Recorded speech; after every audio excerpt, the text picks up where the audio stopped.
guys, this is Mrs. Foy, and this is a quick review, should be a review, um, and a little bit of more new information about how you tell if something is a dependent or an independent variable.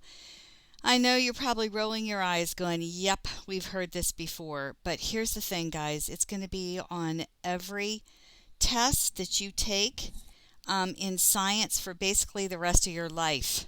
All right, so it's really important that you learn this. All right, so let's get down to it. Okay, so dry mix is a great way to remember the difference between a dependent and independent variable. So I hope your teachers last year, I think they did, told you what dry mix means. So dry mix stands for dependent responding on the on the y-axis, and mix stands for manipulated independent on the x-axis. Okay, so if you can remember these, you're in good shape. All right, so let's remember our graph, right? So this is the y-axis and this is the x-axis, and what we're saying is that the dependent variable goes on the y-axis. So the dependent variable goes on the y-axis and the independent variable goes on the x-axis. All right, so that's all well and good. But how can you remember which is which? Well, this word right here, guys, manipulated. That's going to help you a lot. So do you know what manipulated means? Right? So here's somebody manipulating like a puppet or something. Manipulated means you're controlling something on purpose. You're manipulating. All right, so here we have a young scientist who looks like she's manipulating what kind of solution she's putting these, whatever they are in there. It looks like they're lemons or something. Okay, so the independent variable is what the scientist controls on purpose or manipulates. Okay, and then the dependent variable is responding. All right, so it's responding to whatever you did with the independent variable. But a better way to remember that is the dependent variable is what you measure. Okay, so here's a scientist measuring some different things, and if you measure something, that's going to be your dependent variable.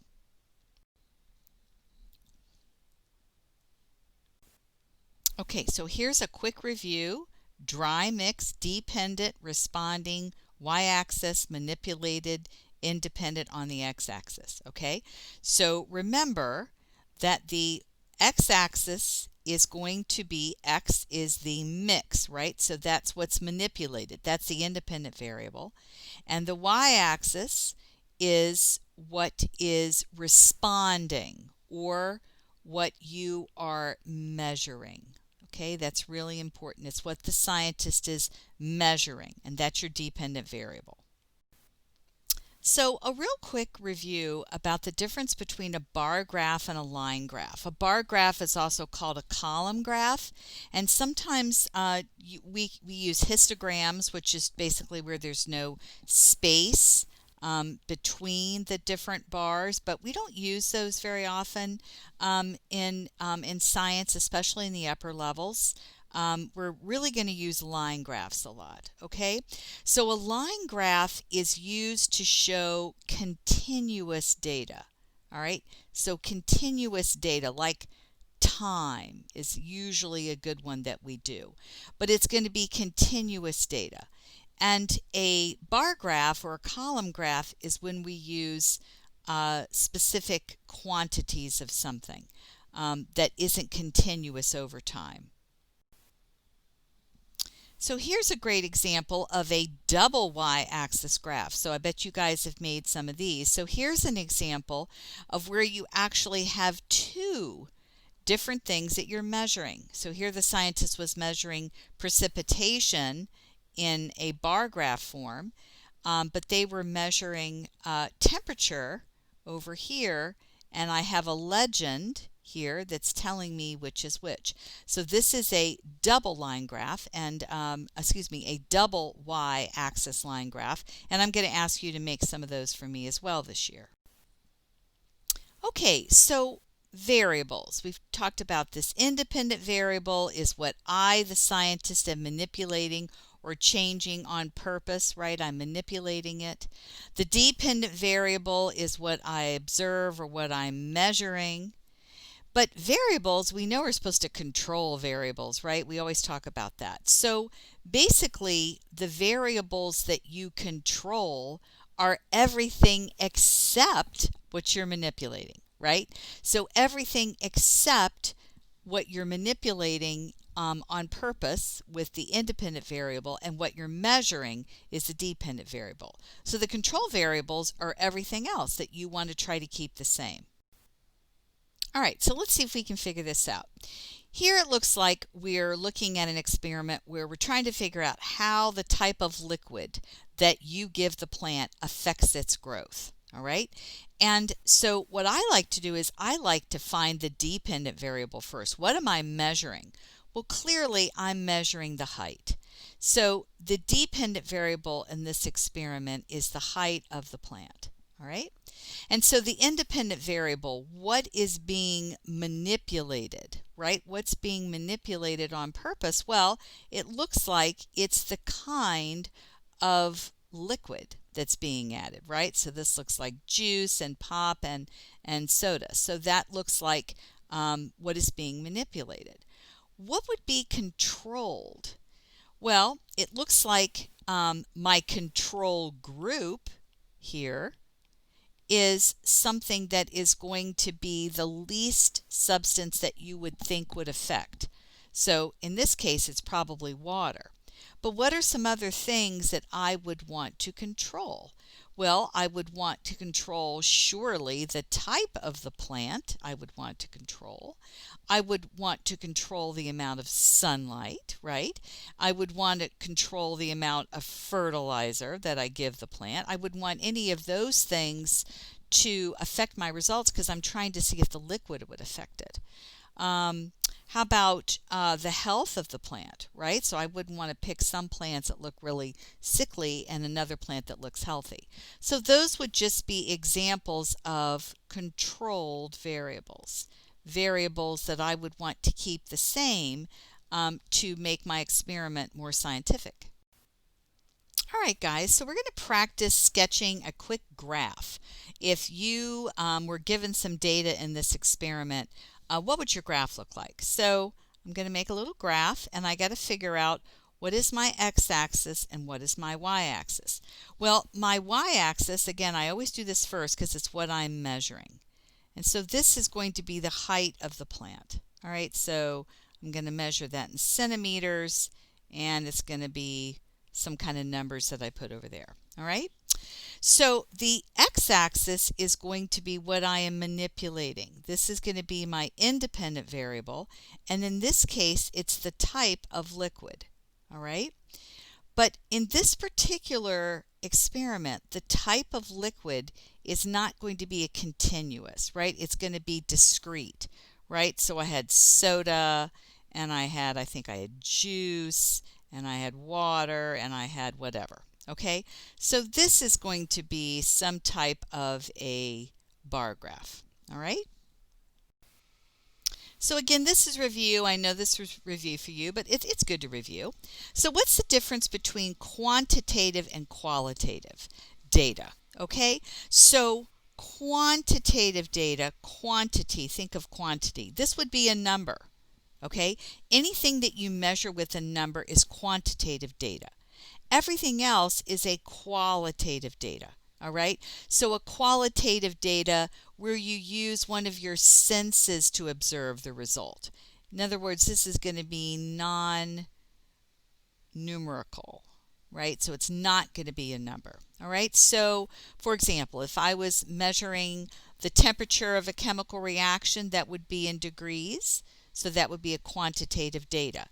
If I were to ask you the color change in an experiment that you did, that would be qualitative data. All right, let's look at this one. All right, so here it looks like the scientist is manipulating the amount of histamine, right? So if you have allergies, you have to take antihistamines.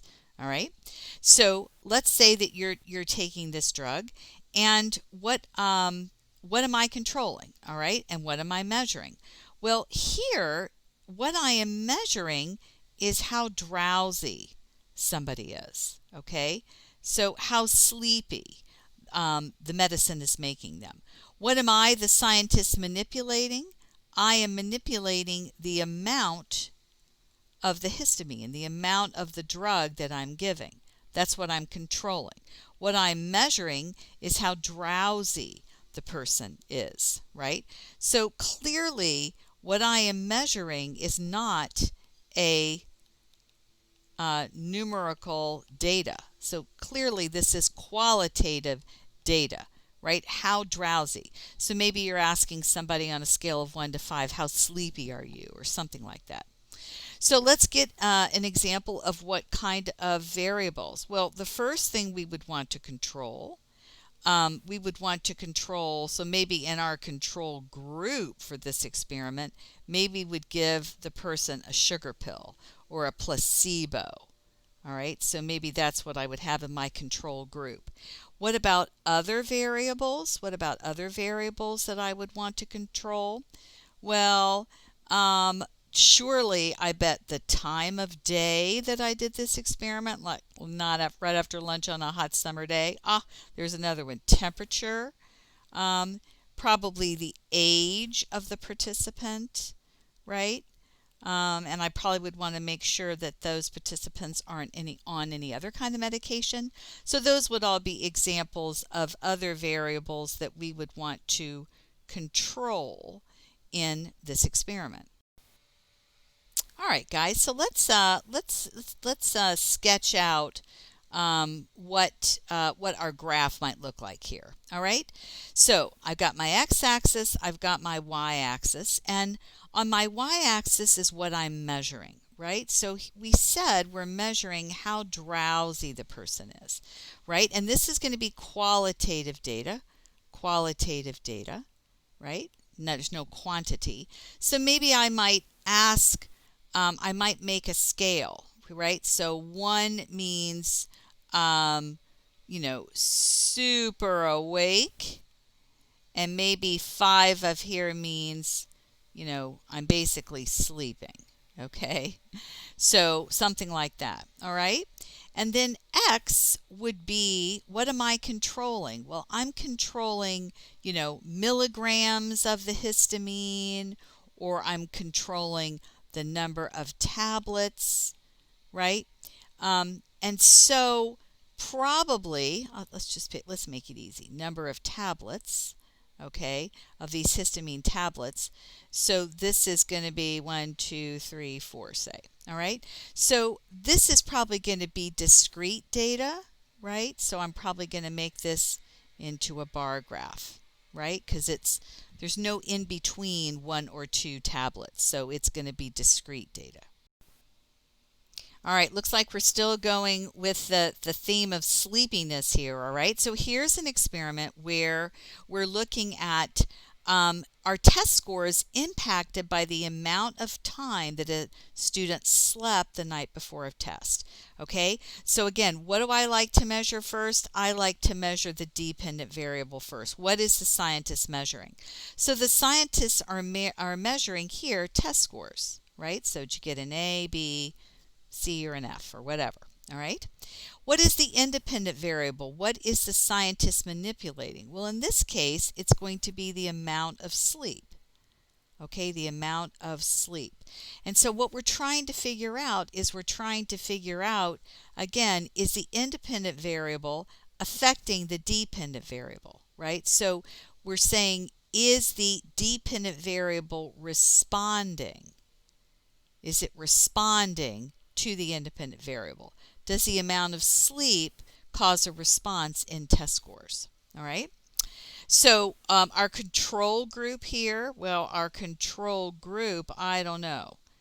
Maybe the typical teenage sleep. So maybe you guys get 7.5 hours of sleep, say in the summertime or something. I don't know. All right. So maybe that's going to be our control. What other variables would we want to control our other variables that we would want to control? Well, we would want our diet to be the same. We would probably want the test to be the same test, right? So you wouldn't want some super hard test and some easy quiz. Maybe the time of day is going to make an impact, right? And maybe the age of your subjects, you would want that to be the same. So those would be things you would want to control. All right, so let's sketch what our graph would look like. Okay, so here's my y-axis and my x-axis. So on my y-axis is going to be what I am measuring. What am I measuring? Well, I'm measuring grades. Okay, so maybe I got a 10%, 20, 30, 40, 50, 60, 70, 80, 90, and 100. All right, so those are my test scores. I'm measuring grades on a test. And what am I manipulating? What is my x-axis? Well, this is going to be sleep. Okay, this is going to be hours of sleep. All right, and so because hours of sleep is continuous, I'm going to give somebody a great hour of sleep. 10 hours of sleep. How about that? All right. So in this case, we would want to make a line graph because the hours of sleep is going to be continuous data. All right, so let's say it looks like something like that. How about that? The more sleep, the more likely you are to get a good grade on a test. Actually, I think that is true. All right, just a quick note about what makes a good graph. There's 3 things, guys, that you have to have a good graph, right? So the first thing is you have to have a good table.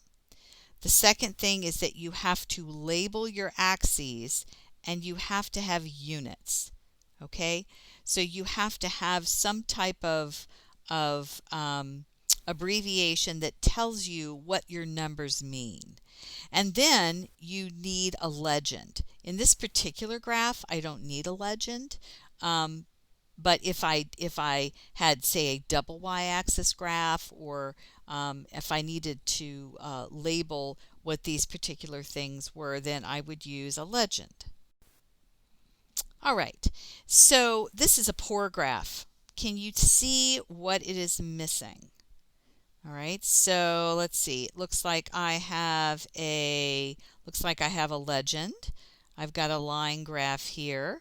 I can see what my x-axis was. Here's my y-axis, right? But I'm missing units, right? I'm missing units. And so you would get points taken off because I don't know if this is inches or centimeters or feet, okay? And of course, in science class, we always use the metric system. So probably that is centimeters or it could be inches. It depends. I want to just talk a minute about a title. All right. So a really good way to make a title is kind of think about your experimental question. So, but what you're basically saying here is you're saying, what is the effect of the month or the time of year on the rainfall in 2 cities? Okay, so this is saying this has got your independent and your dependent variable in the title. So what is the effect of the month or the time of year? This is the independent variable on the amount of rainfall. So this is your dependent variable. All right. So a better title might be the effect of the month on rainfall amounts in cities. All right. So I hope that's been a good little review for you, and now you guys are going to practice a little bit.